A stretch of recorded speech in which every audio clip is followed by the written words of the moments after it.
Hey everyone, welcome. Thanks, Hillary. Well, this is a good follow-up. We're doing also a little more of an engaged activity.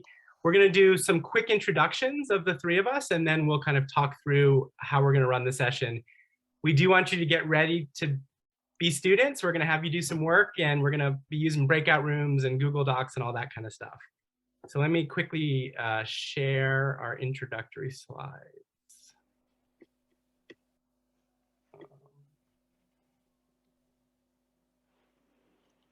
Okay, so I'm just going to briefly introduce myself. I'm Ben Gardner. I'm based in Seattle. I teach at the University of Washington, Bothell.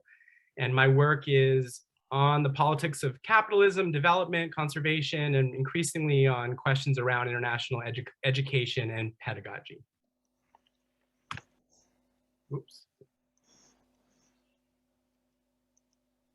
Sorry, I was muted. I'm Ron Krabill. Hi, everyone. Great to be here. I'm a colleague of Ben's at University of Washington, Bothell, and also a colleague of Anu's in the larger University of Washington system. I teach in media studies, cultural studies, and African studies, and I also co-direct our MA in cultural studies program, and I also coordinate our tri-campus human rights minor for our campus. And my research interests are media, politics, and human rights, critical pedagogy, international education, and the politics of soccer.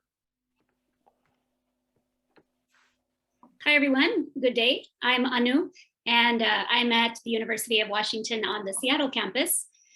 And I do a couple of different things. I've been at the UW for now 21 years and teach about post-colonialism, global literatures, international feminism, race, power, identity. I teach a lot about teaching, and I teach about travel. I'm also a racial equity consultant and do a lot of work both within our institution and within county, government, nonprofits, a range of places. And these conversations are often about the intersection of history, harm, and healing. How do we hold space for all that we are feeling? What do we do with actual social change? What does that look like in our organizations? These are some of the conversations I'm interested in. I also do a lot of work with international education and study abroad. My book, Beyond Guilt Trips, Mindful Travel in an Unequal World, is speaking about the politics of racial equity, social change in the context of global education. So as Ben shared a moment ago, we've designed our hour with you in a couple of different ways. We would like to have, as we've been using the last 2 days, the chat, and we'll be asking you specific questions to place into the chat. We will be speaking in a big group like we are now. We'll also have an opportunity to be in a small breakout room with one another. We will have you do an exercise in writing. So we would like you to have some paper and pen near you. And throughout our time today, we'll be asking some big questions about the politics of collaboration, about innovative pedagogies, and where you and I sit in the midst of all of this. So thanks for being here. Welcome. Okay. So we're each gonna take just a couple minutes to frame our work and give you a little bit of context of where we're coming from and where our collaboration is coming from. And then we're gonna kind of dive into the more active part of this. So I'm gonna start by just laying out some of the challenges that the three of us are responding to, and initially sort of on our own and increasingly over the last few years as a collaboration. And a lot of the challenges are some of the things that have come up throughout the workshop so far. So the three of us all have led different study abroads at the University of Washington, and are really, have a mixed relationship to it, understand the sort of fraught nature of study abroad, but are also kind of committed to the possible outcomes of study abroad. And some of the frustrations we've experienced have, they're multifaceted. And one of them is how collaborators in the Global South are seen by our institutions, and particularly their expertise and their knowledge as intellectuals and as experts. So it's something that we've struggled with, we've been frustrated by and tried in our own small ways to counteract, but realized that we wanted to take them on in a more structural way. So for example, one of the slides here, one of the images here is sort of the way in which our University of Washington often thinks about global partnerships, typically through business relationships, research relationships that really minimize, for the most part, the sort of role of grassroots intellectuals in the value of their knowledge, and then in sharing that knowledge with our students, even though universities like ours benefit tremendously by those partners. So that was a source of frustration and a challenge we wanted to respond to.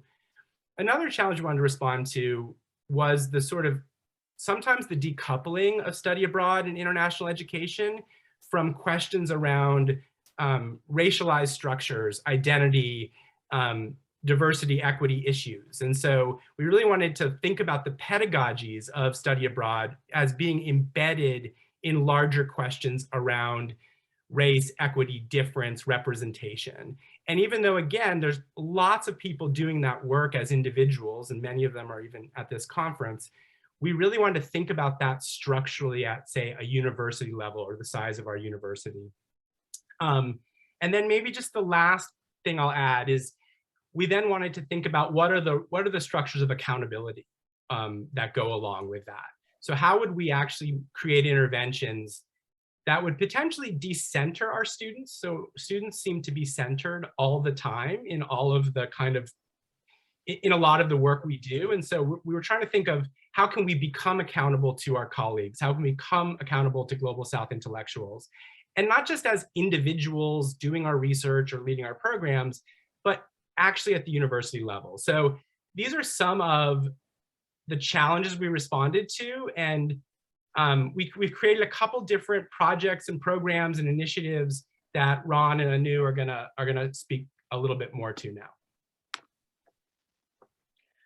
So I'm going to talk a little bit about global scholars, but we're also going to talk about the connection between global scholars and this project, Pedagogies of Reciprocity. These are sort of two almost twin kinds of interventions.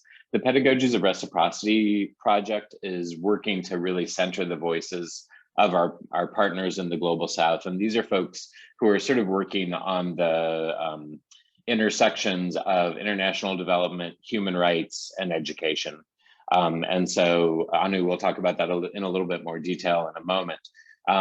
But we also, in connection with that, we're also created this program called Global Scholars at University of Washington, Bothell. And it was really created for two reasons. One was to create better access for first generation and marginalized students to international experiences. It's always been very important to us that includes undocumented students. So it's not just about study abroad, but it's other forms of international education. But this is really sort of the main coming together point of undergraduate pedagogy around international development and the Pedagogies of Reciprocity project. So I just wanted to introduce the Global Scholars Project to you briefly. It's a year-long program. We have workshops in the winter quarter, a 3-credit class in the spring quarter. Each summer, all of the participants then create or participate in some sort of international facing experience. That can be a traditional faculty-led study abroad program. It can be an internship that's international. It can be an internship that's local. It can be an internship that's elsewhere in the United States. And then it can also be a virtual internship. So lots of opportunities for the students. And then in the autumn quarter, they come back together for a 5-credit class that really tries to put that experience into context, talk about issues of reentry and what that looks like, and then also how do you make sense of this experience moving forward. So in addition to gaining more access for students who are normally marginalized from international experiences, the other strong goal of Global Scholars is to really think through questions of global citizenship, questions of partnership, questions of reciprocity from the perspective of folks who are usually marginalized from those conversations, and making sort of highlighting that perspective as key to moving that conversation forward. And so in the 5-credit course in the autumn, our partners from the Pedagogies of Reciprocity project actually teach a module to a small group of the global scholars. And it's a chance for each of those groups to sort of go in depth with each other in a different way, to think about what are sort of the the ways in which we think about global citizenship from just more privileged perspectives, and how does that shift and how does that change if we tweak that and if we push against that. So Anu will talk more about the project itself.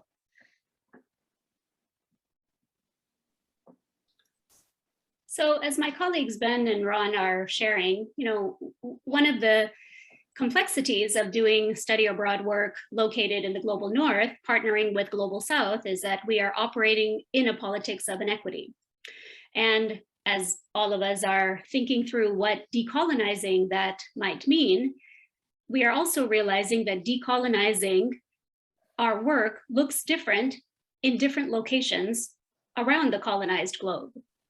Me, as a woman of color located in an R1 institute in the Pacific Northwest, my decolonization project probably will overlap with yours, but will also look very different based on who you are, where you are located, your identities, your histories, your experiences, and lived realities. And so this is a conversation that Ron, Ben, and I have been having for a long time, and we've been wanting to think about how to link this conversation with the actual work that we do. So global reciprocity, we also call ourselves the Pedagogies of Reciprocity. It's somewhat interchangeable. What we're doing is, this is a collection of the three of us who are located at the University of Washington and 6 of our partners who are located around the world, who we have been engaged with in long-term collaborations, usually through study abroad, but also wanting to unyoke our relationship with our long-term partners from simply the study abroad model. In the skit that some of our colleagues offered yesterday in one of the panels, we had the character of a partner located maybe in the global south who is in a position of feeling grateful for the global north organization that every now and then gives them some money for them to teach something to their students. And that is the usual model in which we operate. It's a helpful model in some ways. It's also a deeply uncomfortable model for us in a variety of ways. And so how do we think about these long-term partnerships outside of simply the transactional nature of students in the middle is something that we have been wanting to explore. So our Global Reciprocity Project, wait 1 minute, yeah. Global Reciprocity Project is a long-term collaboration with our colleagues who are located in Ghana, India, Mexico, and Tanzania. This is where some of Ron, Ben, and my global engagements are located. And it's a way to use the position and the resources of a global North institution to seed and create more South-South collaboration. How do we use what we might have at the University of Washington and in our own institutional locations to create more networks, not just that benefit our undergraduate students, but that benefit our partners in more substantial ways? So this South-South collaboration aspect of our work feels really generative, nutritive, and feels really decolonial in and of itself, because it's not always filtered through the global North student. 2.5 years ago, almost 3 years ago, we were able to invite all of our partners to the University of Washington for a week-long extravaganza of discussion, cooking, public presentations, small group meetings with a range of community partners, institutional partners. And some of what emerged from this is that we are producing knowledge in some different ways. One of the things that we were doing is we were beginning to record podcasts with one another. The upper right-hand photo that you have here is our partner, Miss Manda from Tanzania, with Miss Indu from India. And these two partners are in this picture kind of thinking through the politics of feminism from different global South perspectives. And that conversation was not only super interesting, it was something that many of the other partners were able to think about from their own location. So this notion that I started out with, that decolonizing inequity looks different for each of us based on where we are located and who we are, is one of the things that our Global Reciprocity Project is really seeking to unearth. And we have tried a variety of ways, experimented with a variety of ways to generate knowledge outside of the usual research paper, outside of the peer-reviewed research paper, which is how I have been socialized to think about knowledge. I'm trying to decolonize myself from that notion to begin with. And one of the strategies that we've used in our Global Reciprocity Project is something called the TIPS letter. And that's a small intervention that we would like to share with you in the spirit of Hillary's presentation earlier. You know, like one assignment can be a window for us to think about some of these bigger concepts. So Tips to Study Abroad, Simple Letters for Complex Engagement, is a book that I published several years ago with a group of 22 undergraduate students at the UW. And it emerges from an assignment that I created for one of my study abroad programs many years ago, which is a letter writing assignment. So TIPS is an acronym for TIPS, things, idea, person, and self. It started from a little activity I would do with my children at the end of the day when they were small. How do we kind of talk about the day? And so we would talk about Jenna, which means people in my language. We would talk about which person are you really grateful for? Which thing are you really grateful for today? And what feeling are you grateful for the day? So that was something that I did with my kids. It morphed into this TIPS assignment. And the TIPS letters are an opportunity for us to write to a thing, idea, a person, or to ourself as a mode of self-reflection and deeper engagement. And the book that my students and I published several years ago, I just give you a sense of some of what we wrote about. So when I say things, here's a few of the things that my students wrote about.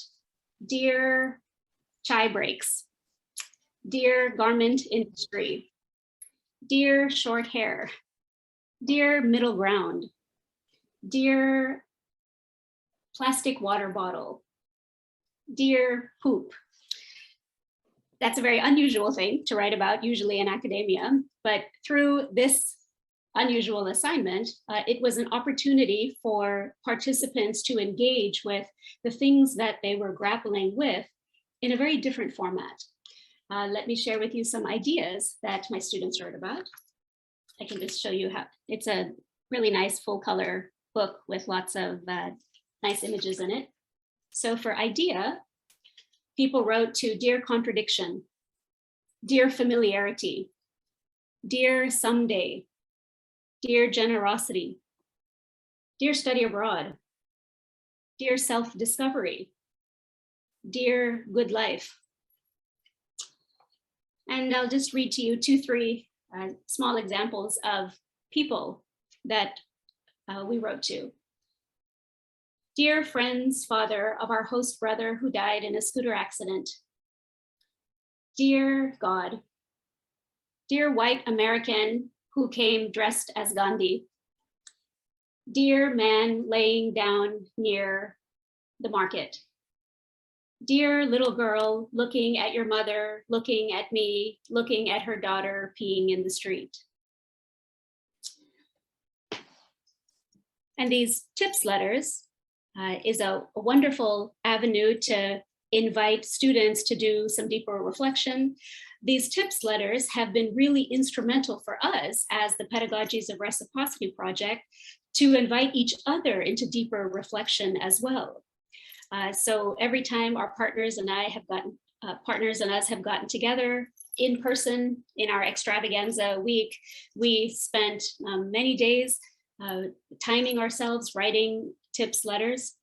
And what that did for us is it gave us a platform to talk about similar themes, but again, from different geographical and cultural locations.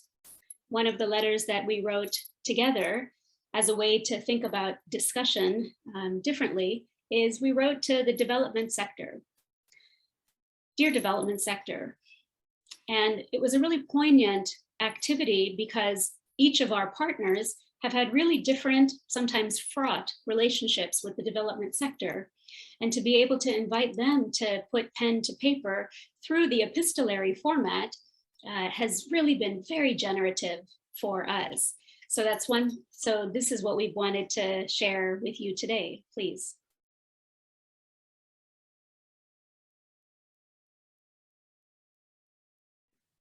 Thanks, Anu. Thanks, Ron. Thank you all. So now we're gonna do a little work, if that's okay.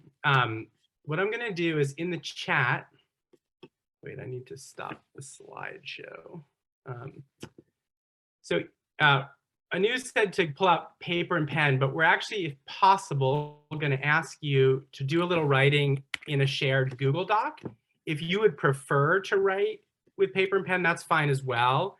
But in the chat, I've just opened a shared Google Doc. So if you just click on that link, it should open up on your computer. And what we're going to do before you go to that.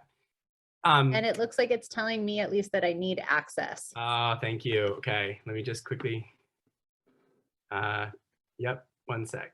I will change the access.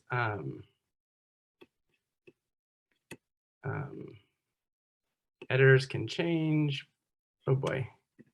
Sorry, everyone. Here we go. If you just change the share to link, anyone with the link, it should work. Okay, sorry. Share.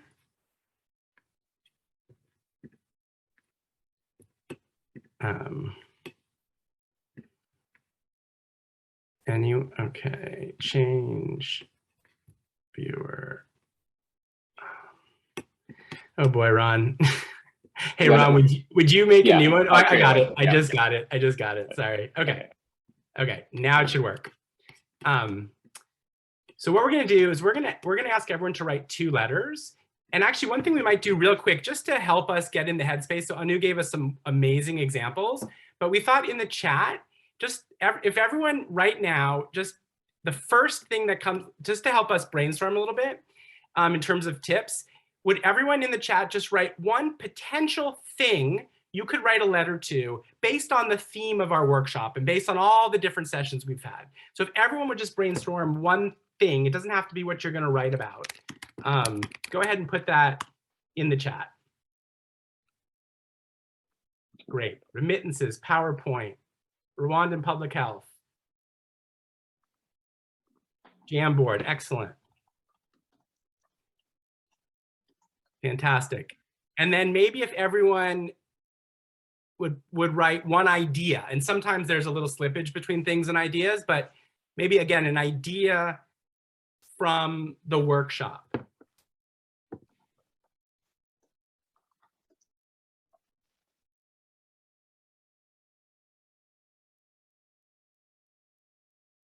Dear, I screwed up. I love that. Dear vulnerability, dear agency. So these are fantastic. So we just wanted to kind of, this is exactly the kind of range of tips letters we're looking for. And so what we want you to do now is if you can go ahead and go into the Google Doc, and we're going to ask you to write 2. You can choose T, I, P, or S. You could do 2 of any of those. We're going to go one at a time, and I'm going to time 4 minutes. And we're going to ask everyone to just, again, it doesn't have to be anything in the chat, but you could if that was motivating for you. And I'll tell you when 4 minutes is up, and then we're going to do it again. It might get a little wonky in the Google Doc. You might get pushed down a little bit, but just kind of find your place to get started. Maybe everyone could just write a letter there. Maybe write your name. If everyone just writes their name, although we could do this anonymously.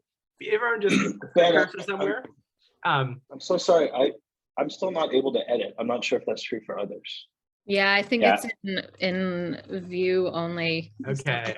Try, promise. I hit refresh and then it worked. Ron, did you do it better? I don't know. Anyone with link? Yep, you're right. Yep, thank you so much. Okay, Willie, tell me if this works. Refresh.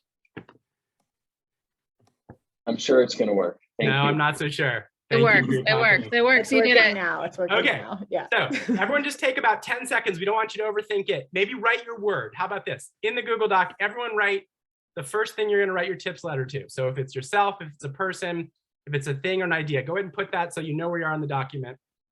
And now I'm going to time 4 minutes to go. And this should be like a free write. We don't want you to overthink this. No one's going to judge you. Just write train of thought this letter. So you've got 4 minutes starting now. To wrap up your sentence or your thought, or you can just end with ...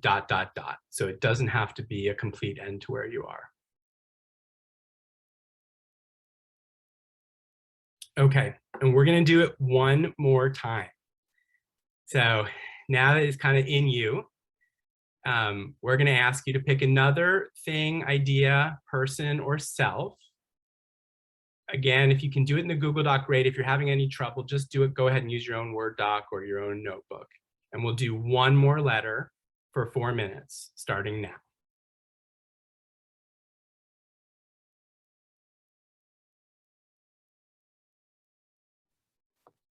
So go ahead and take 30 seconds to finish up your sentence or your thought.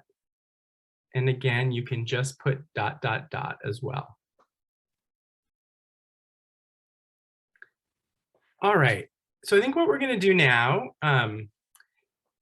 is we actually had 2 documents. So if you can finish up, just put ... wherever you're at, and Ron's going to actually combine the documents so that we actually get a chance to see them all. So before we go into breakout rooms, Ron is going to repost in the chat the Google Doc that has the majority of the letters, and that's also a nice artifact for all of us to be able to take with us.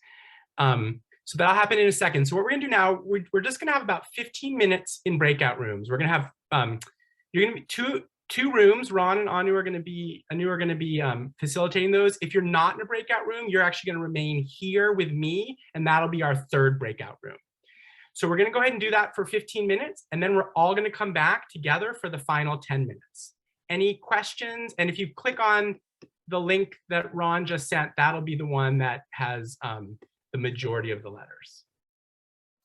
Okay, so I'm going to go ahead and open the breakout rooms. We're going to be there for 15 minutes.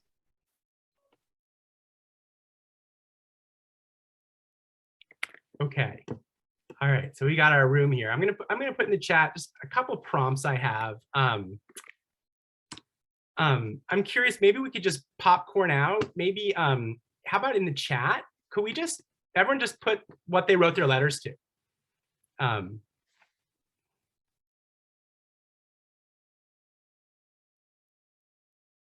Great, great. Does anyone want to just briefly sort of share what it felt like to write one of these letters?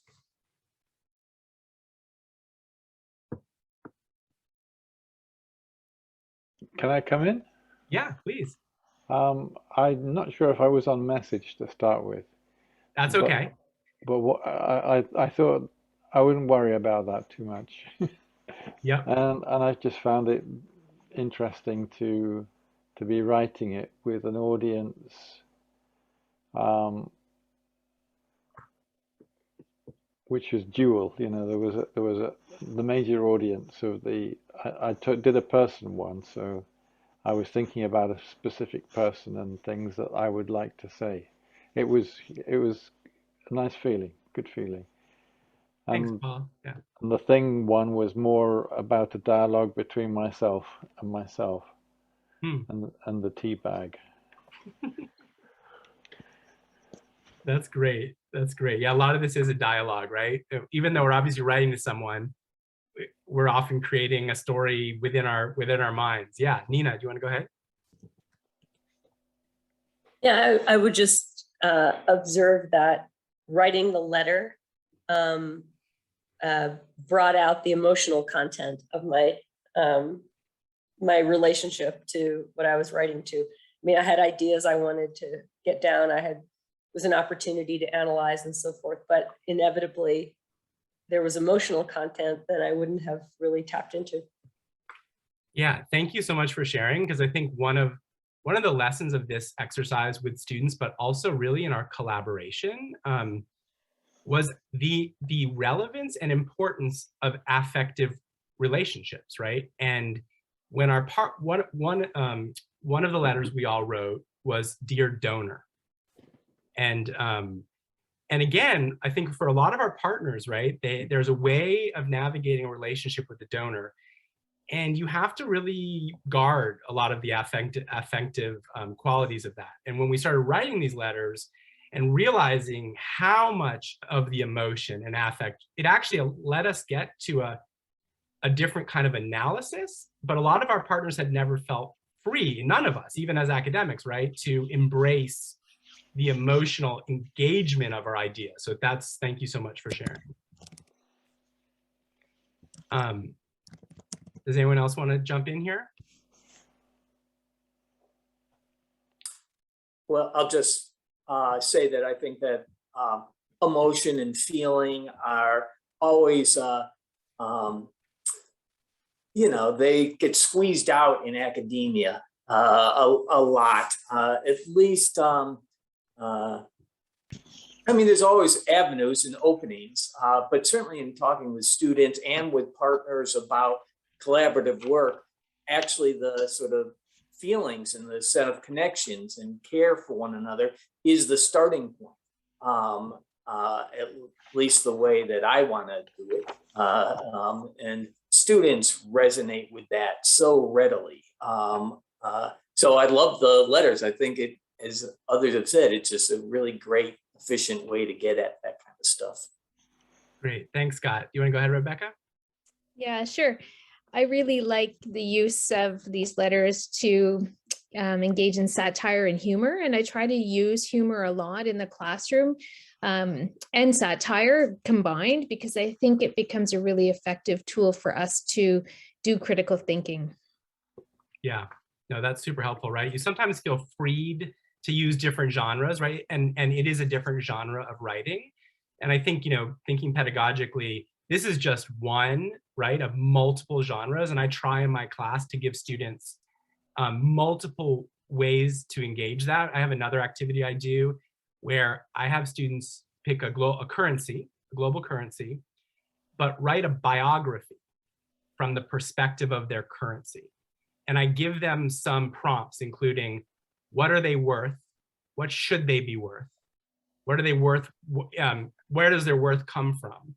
And so students end up writing these sort of defenses of the country through the thinking about the currency as this representation, right? This real representation of histories, like of labor movements and global capitalism, right? But so it's another way that kind of unleashes things to say that you might not think about when you're writing about a global currency, for example. Can I say? Please. Yeah, I didn't realize before, but I actually thought when I was teaching and supervising some of my students to write dissertations, I actually advised once or a couple of times to write it in a way as it is a letter to a friend. And it was really helpful for them because they said it was an easier task, they felt, because they didn't feel that it was something, pressuring them. And I didn't call it as a letter, but I said, okay, try to imagine that you're writing something to your friend. And then obviously when you have the first draft, you can actually work on it. I think the first beginning was the most difficult part for her, especially. And I do like this idea, like kind of calling it a letter and then thinking about even ideas. I actually wrote about the idea, a letter about the idea, and it was really nice. Thank you. That's fantastic. Thank you. Yeah, I think I've learned, and this is true for my writing, but for students, I think a lot of us ask students about audience, this question, who are you writing for? What are you writing to? But it's hard, right? It's hard for all of us, and a letter can focus that quickly, right? And so I do think sometimes just having an audience you can picture, it really enables the beginning, right, of starting to say things. Yeah, Rachel, you want to go ahead? I was just going to add to what the last participant said about like, you know, other forms of academic writing and thinking about who your audience is and then writing to a specific person or group of people, and how that like that can actually be seen, I think, as a decolonizing pedagogical move, because it's bringing back in a relationality that's been written out of writing in academia, where, at least for myself, I was trained to often write in some sort of omniscient, bodiless, don't use I kind of way, because that's the norm in a lot of academic writing. But how weird would it feel if I wrote like that to my friend? I'm not going to write like that to my friend. Like it would feel like I was putting on an act or something. And so I think it can be a really cool way of bringing, you know, writing can be seen, you know, as one of the more academic things we ask our students to do. But you know, changing up the idea of who we're writing to can bring that form of relationality back into it that has been taught out of us through, you know, enduring forms of coloniality in schools. Yeah, I love that. And I think that's a lesson that came up in our group, right? That like thinking about power, you know, coloniality, it's not just like when we want to say amplifying voices from the global South, right? It's actually always relational, right? It's always relational. And that's something that came up in our letter writing together, that we're all navigating these relationships, right? And it's not, and so, yeah, I mean, I think what you said is beautiful, and it was like, was a key lesson for us throughout this process. Yeah, William, do you want to go ahead? Yeah, thank you for this. I've used these kinds of letter prompts before, but almost always, like when we've had a guest speaker, write a letter, dear Savo, dear Steve, whatever. Or when there's a main character in a movie that I happen to know, I'll say, you know, write a letter to Mr. Cameron, and I'll send the letters to those people. But this is the first time that the exercise has ever been turned on me after doing this for 20 years. And I noticed two things. One is, and probably says a lot about my personality, but one was surveillance, was even though you said, nobody's going to judge, nobody's going to judge, I kept thinking, oh my God, everybody in the room is going to judge. Then also there was a sense of voyeurism too. It was hard not to scroll up and to read everybody else's letters and to see kind of where they were going. And maybe it's a social science in me, but I was a social scientist, but I was trying to I was seeing patterns between the letters, and it was fascinating, but it's like, you know, that wasn't the exercise. But I wonder how much my students, when I do these exercises, still have, oh, Dr. Simmons is going to read these, you know, and it's still not free flowing enough, or, you know, or they're interested in what other people are writing as well. And maybe I need to do more sharing of, you know, that kind of a group kind of reading and writing of these things. Yeah, no, these are such good points. And obviously, if we had more time, and one thing that's really powerful, I mean, one you could do is you could have people write separately and then put them together. You know, if we had more time, we'd actually ask a lot of you to read your letters. Or actually, what I like to do is I like to ask students to read other people's letters, because sometimes they're embarrassed to read their own letter, but I ask them to kind of really perform a letter. And so it's really, I think that's an important part of this. And then William, as you're saying, like for our collaboration, what became important was, you're right, the first time you do it, you're really self-conscious and you're thinking, but so we meet every month, our team of 9 from around the world, we meet every month on Zoom, and we always write letters in all of our meetings. And usually someone will put an issue on the table, something's going on, and we'll just use that around which to orient a tips letter. And so the more we do it together, the less self-conscious we become of it. And we really think of it as opening up conversations, because typically, and the nice thing about reading other people's letters is it begins to raise these questions of positionality, right, and context and coloniality and power. So, but you're right, the first time, right, you know, and so there's so many things to do with this, with collaborators, but also with students. Anything from folks who haven't spoken yet? Ziwan, Ruth, Romain? Hi. Hi. I think for me, I found it like therapeutic. Just the the space to write, maybe to an idea, to a thought that comes up, not in the way that you're used to doing it, but almost like you're, can I say you're treating yourself? Almost, Leah, by giving yourself that space to write something that you would have been thinking about in a way that you wouldn't have thought to do it before.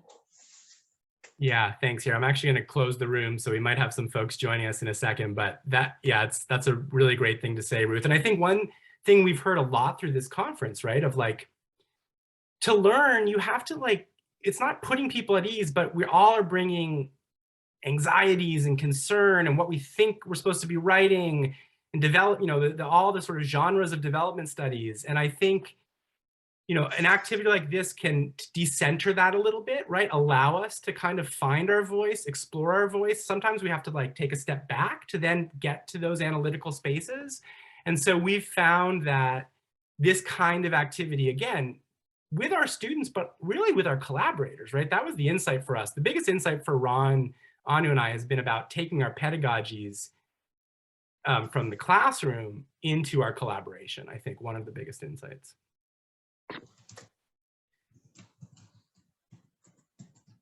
All right, we're not all back, but we're getting there. And then I'm going to hand it to Ron for our last 10 minutes here. I'd say we're basically back, Ron. You're still muted. Sorry, thanks. So what we'd like to ask you to do next is think for just a minute about one insight or one question that came up for you either in the breakout rooms or earlier in the workshop. Go ahead and type that into the chat, but wait until 1 minute, and then we'll all hit enter together, so it can all cascade all at once. So take 1 minute to write in either one insight or one question that has come out of this so far for you.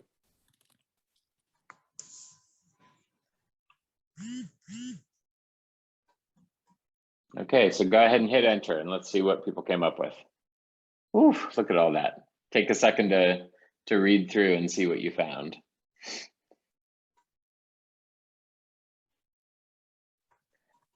So maybe one thing I can do is start highlighting the questions as I come up with them, just from top to bottom. And Anu and Ben, you can jump in as we do that. So how long a writing time do you use with partners at your regular meetings, and how do you share the letters? When we use them with partners, we timed ourselves 10 minutes to begin with. Then we experimented with 5 minutes. With students and with other workshop groups, I've done anything from 2 minutes to 6 minutes.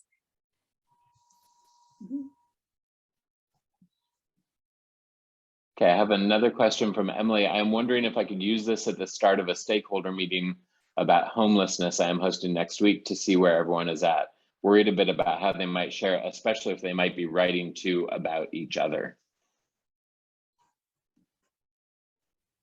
Anu, I might let you I might let you take that one. Well, the anonymity of a Google Doc is nicely buffered by the collectivity of a Google Doc, right? So some folks in our breakout room were sharing that it was really nice to have that open safety of being able to write what you wanted, but also to know that you had a community of people around you who were also writing. So I'm wondering if our colleague could maybe kind of experiment and play with that, right? You're alone, but you're together alone. And I would just add, I mean, I do think there's a facilitation part of this. I think, you know, you want to know why you want to use the letters. And if it is to unearth tensions or misunderstandings, but then to know you're gonna utilize that in the workshop, I think people would understand it a lot more. If it was just simply kind of used to warm everyone up, I think it could backfire a little bit. Yeah, and I think that comment, Ben, gets a little bit to John's question about, is there a line not to cross? Is there such a thing as too much vulnerability? Like, are these near therapeutic exchanges, and sort of making sure you're bounding it in ways that make a lot of sense? I hope everyone's getting a chance to read the chat. There's fantastic insights here. I'm just sort of going through to the questions, but the insights are great as well. Roman asks, what can you do to go beyond the letters? I don't know if you want to say a little more about what that question is, or if Ben and Anu want to jump in on one of those. I can jump quickly and then maybe Anu could jump in. Two things that came up in our group as well, of like at first feeling vulnerable and judged and like, this question of writing. I do think, sometimes these activities, you don't just use them once, right? You use them multiple times because you do become comfortable with them in a new way, and it sometimes takes you time to figure them out. So I think there's that. I absolutely think this question of vulnerability is right. I mean, this is a question of a workshop where no one knows each other. This can be if you facilitate it right, can be a way to get people deeply connected quickly. But you do want to be really thoughtful because, as we all know, right, like learning spaces require trust. They require, you to be trusting the facilitator. And when, so yes, I think you can use this in different varieties, but I think you need to be super mindful of that. I think we have one final question from the chat anyway, where Gulzat asks, when within the module timeline do you introduce letter writing? I think the letters can be used for all kinds of things. I don't know enough about your larger practice and your offering, but if these letters are an invitation for slowing down, connecting, self-reflecting, and unpacking, we can use any of those. We can use this tool at different points of our journey. In my work with students and various groups I'm with, there's not one way or one place that I use a technique or offering like this. We can use it in all kinds of ways. One thing that we will send you at some point when it's published is that Ron, Ben, and I, and our 6 partners have co-written an article that's now being reviewed, where we talk about the TIPS letters, where we have various examples from our own practice of the TIPS letters, and where we're kind of sharing our connectivity and collegiality with one another, but we're also theorizing what the epistolary genre can offer as a perhaps antidote and interruption to usual academic spaces in which we are meant to shine. We are asked to shine, we are forced to shine. There are many other places where we can shine, where we can grow, where we can cultivate knowledge through heartfelt connection with one another. So this is an article that will come out soon. If any of you are interested in it, you're welcome to reach out to us. Thank you. Yeah, looking forward for the article. Sure. I've also just put in the chat toward the bottom here, Ron and Ben have a great article called Against the Romance of Study Abroad. That's the first one. There's a link to my book, Beyond Guilt Trips, Mindful Travel in an Unequal World, as well, which is being used in a range of study abroad international education programs. There's also a link to the TIPS book and Ron's book and Ben's book around media studies, around conservation, a range of resources for you all. And I think that's what you were saying earlier, Anu, is a nice segue into Rachel, and then Hillary sort of echoed it, talking about the ways in which this surfaces other ways of being, and what does it say about the ways we're forced into being, oftentimes in the academy. And I think it's also worth thinking about how students are forced into those ways of being, and our partners are forced into those ways of being, and that this is also an attempt to push out against that. I also just want to highlight that Anu's book, Beyond Guilt Trips, y'all should really check it out. It's been the key text for our Global Scholars Program, and the way students, particularly BIPOC students, respond to a book that centers questions of identity and difference around travel and around experiencing what people experience in international settings has been incredibly profound. So it's definitely worth checking that out. And the book also has these holding space together sort of prompts for journal writing or thinking that we use with our students that does a lot of the same kind of work of sort of saying, step back and think about where you're positioned here and how this feels in that setting. So just a little plug for that as well. And I'll just add, I know we're out of time, just to connect back to one of the pedagogical tools Anu provides in that book is using the word and.